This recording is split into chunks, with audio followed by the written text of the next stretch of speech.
പുതിയ കാര്യങ്ങൾ ചെയ്യാൻ ഭയമാണോ? അതിന് കാരണം ബ്രെയിൻ ആണ്. ഫസ്റ്റ് സ്റ്റെപ്പ് എപ്പോഴും കഠിനമാണ്.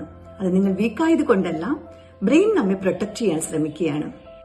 നാം എന്തെങ്കിലും പുതിയ കാര്യം ചെയ്യാൻ തുടങ്ങുമ്പോൾ അതൊരു നല്ല ഹാബിറ്റ് ആകാം, അല്ലെങ്കിൽ ഒരു ഗോൾ അച്ചീവ് ചെയ്യാൻ ശ്രമിക്കുന്നതാകാം, പഠനമാകാം, നമ്മുടെ ബ്രെയിനിലെ ഫിയർ സെന്റർ ആക്റ്റീവ് ആകുന്നു. മാറ്റത്തെ അത് അപകടമായി കാണുന്നു. അത് നല്ല മാറ്റമാണെങ്കിൽ പോലും. That's why starting feels scary.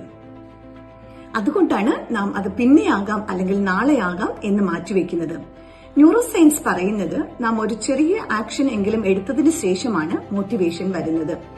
നാം ഒരു ചെറിയ സ്റ്റെപ്പെങ്കിലും എടുക്കുമ്പോൾ ബ്രെയിനിൽ റിവാർഡിംഗ് ഹോർമോണായ ഡോപ്പമിൻ റിലീസ് ആകുന്നു.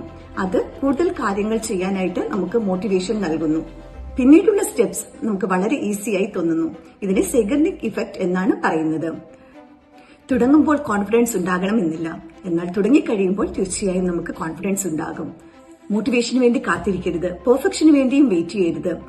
Just take one small step today, because once you start, your brain, your mind and your courage will follow.